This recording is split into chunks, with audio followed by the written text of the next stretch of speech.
রান্না বান্না করে রেখো, আমি কিন্তু এসে খাবো। আচ্ছা আচ্ছা, তুমি চিন্তা করো না, আমি রেডি করে রাখে দিব। আচ্ছা তাড়াতাড়ি করে রেখো। হ্যাঁ আমি আসলাম।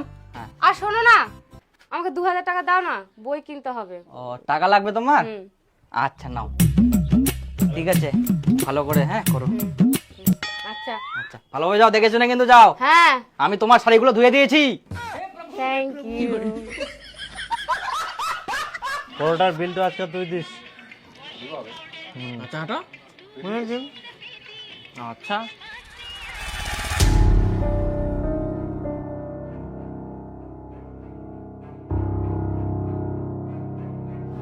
আচ্ছা, দীপুর বুটো বলে চাকরি পাপ কি ইন্টারভিউ দিয়েছিল, এখন ফের দেখা পাই প্রত্যেক দিন যায় কোনা ভাই। চলো তো আজকে ফলো করি, কোনে যায়।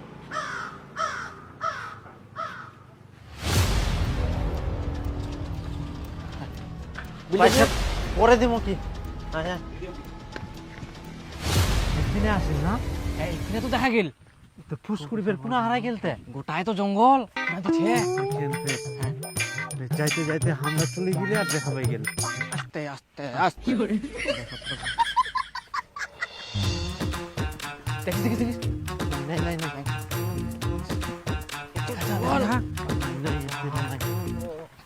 শালা জঙ্গলের ভেতর কি করবো আসিল? তো পার্ক মানে তো জঙ্গল, জঙ্গল না কি মজা হবে? দেখে নিলা তো থাকবো পারে, কিন্তু ইনে আসিল না কি? কোনা যাবে না হলে। হুম,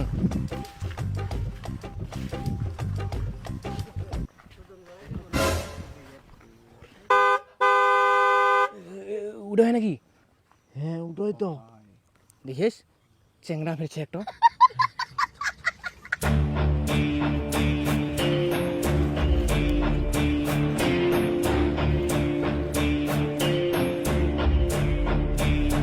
আস্তে আস্তে আস্তে।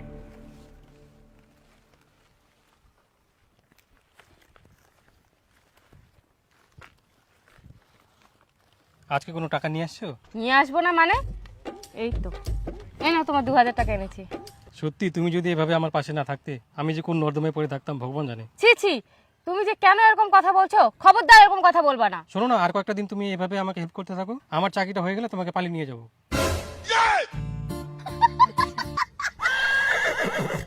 শালা দীপুর বড় বড় ভাষণ আর বউটো আসি এনে জঙ্গল দিলা করে। হ্যাঁ চলো দীপক কি আসি? কুই আসি মনে হয়, ডাকি আনি মুখ।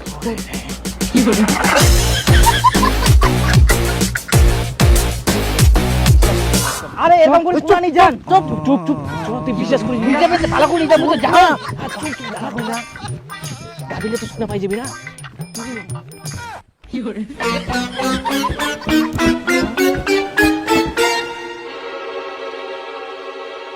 দেখো, এই খোলা পরিবেশে যদি আমরা আলোচনা না করি, না হলে পরিবেশের বিষয়গুলো কোনোদিনও বুঝতে পারবো না। আকাশের দিকে আমরা কিছুই দেখতে পাচ্ছি না, কিন্তু চারিদিকে ধূলিকণা ভাসছে। এই ধূলিকণা থেকেই সৃষ্টি হবে মেঘ, তারপর আসবে বৃষ্টি। বুঝতে পারলা?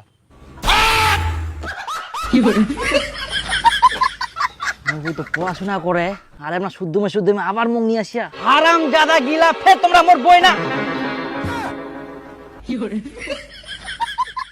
শালা মোর বইয়ের পিছনে লাগি পিটি পুড়ি আমরা। পালালেন কেনে এবার? আবার ঘোড়া পাইলে গাছত বান্ধি না শোনা নই মোর বউ কত ভালো। কতবার কোয়া যায় মোর বউ ভালো ভালো ভালো, তাও শালা মোর বইয়ের পিছনেই পুড়িছে।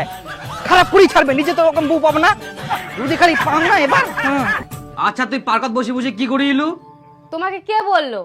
নিশ্চয়ই তুমি আমার পেছনে পেছনে গেছিলা, সন্দেহ করো আমাকে।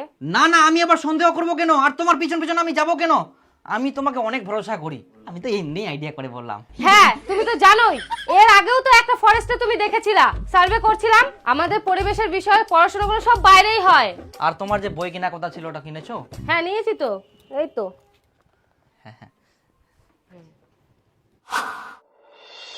হ্যাঁ কি হয়েছে, এত আর্জেন্ট ডাকলে যে? আর একটা খুশির খবর, আমি কোম্পানিতে চাকরি পেয়েছি। তাই? হ্যাঁ,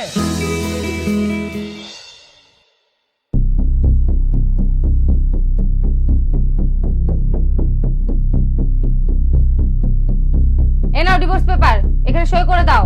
এখন থেকে আমি তোমার বউ না, দীপকের বউ। কি? এটা কোনোদিনও সম্ভব নয়, বই কোনোদিনও সই করবো না। শেষ পর্যন্ত তুই এই প্রতিদান দিস? তো যা লাগে মুই সবকিছু তো দুম পড়াশোনার জন্য। তুই চাকরি পা, চাকরি কর। না না না না না না মুই সই করবো না। সই করবি না? যখন কোর্টে গিয়ে ডিভোর্স ফাইল করবো তখন 10 লাখ টাকা যাবে, দিতে পারবি তো? আর না দিতে পারলে সারা জীবন কেসে ঝুলাবো।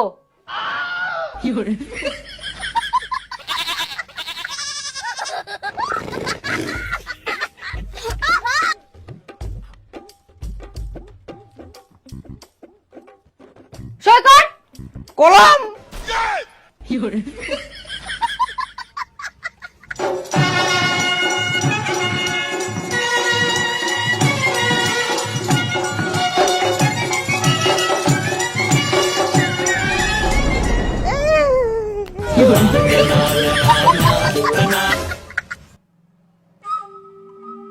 তাও তো বাঁচিনু, যদি মোক মারি মুড়ি বস্তা ঢুকাইতে দিল।